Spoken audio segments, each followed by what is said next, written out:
Mr. Konuss, my first month working with him has been somewhat awful. At first, when he came into our clinic, I felt sorry for him. A bit. Just a tiny bit, I think. I thought the poor coconut was struggling and needed help, but then he opened his mouth. Oh, my God. The crap that came out of his mouth was awful. The first thing he said to me was, You know, you broke in God's kitchen when even the pollen pets look down on you. Yeah, nothing stings worse than getting judged by a floating ball of fuzz. And that was just the start of the torture. One day, when I was dressed for a party, I began to notice him looking at my boobs. I could see his excitement, and his jokes changed. So, Dr. Plum, do you ever mix business with pleasure? Because I've got issues and a bottle of Vay wine. I decided to do an experiment. I don't know why, but I did. Anyway, on his next appointment, I was wearing my usual clothes, and he was back to his whiny self. I tried stand-up once in the central zone. They told me to sit down before I made the place look cheap. It was so depressing. I had to sit through all his shit for an hour that felt like decades.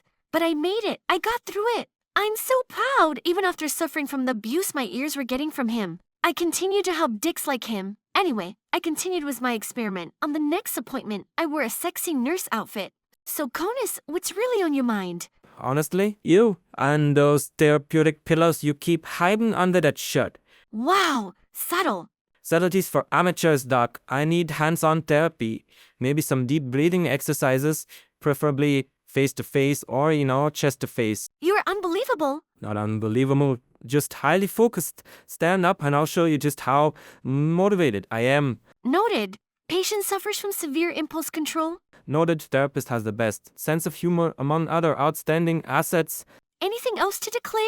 Yeah, I'm ready for a full examination, purely clinical. You bring the clipboard, I'll bring the charm, and maybe a safe word. I started to get an idea of Konuss's issues, but we had to do one more thing. The next step was the observation room. Oh, Miss Coco, that bikini is barely holding a meeting, let alone a conference. Those stress cushions could start a support group all on their own. Look at that peach. No, that's not a butt, that's a full moon rising. Doc, if she turns around any slower, I'll need a telescope and a prayer. Utterly disgusting, and yet what choreography? And those moves? Forget dance lessons, that's a magical experience. I'd sign up for Sunday service if Coco's preaching. Oh no, Doc, it's happening. We've got a full-scale standing ovation. Someone cue the national anthem. If Coco keeps shaking those miracle melons, I'm filing for permanent residency in her fruit bowl. Call it healing with extra vitamins. He's revolting. But wow, her form is flawless. Forget therapy. Give me 90 seconds of Coco, a sunray cocktail, and an NDA, and I'm officially cured. No prescriptions, just pure, hands-on treatment, Doc. If you can hear me out there, don't judge me. You're just jealous you're not the one in that bikini. After completing my experiments, that's when my real work as a psychiatrist began. It was time to get more involved and motivate him, so I went to his show for the first time. Look, Konuss, listen to me. You're a damn fool. You started this gig like 8 weeks ago and you still understand that you're not funny.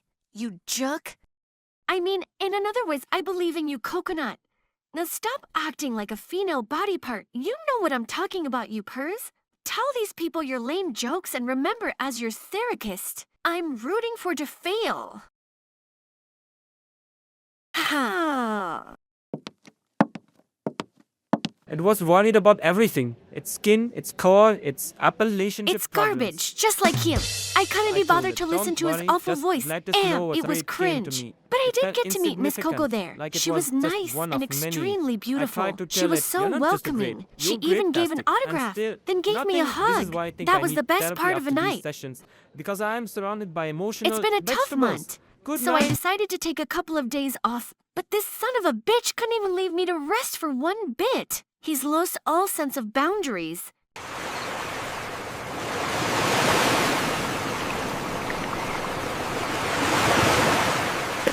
Where is she? Doesn't she care about my ungrateful fans who are too dim-witted to understand how awesome I am? Jeez, I hate them. But yeah, where is she? I need to share my glorious humor with the greens of God's kitchen. Plus, she's very nice to look at. I mean, who cares what crap comes out her mouth? It's all about the view, ha.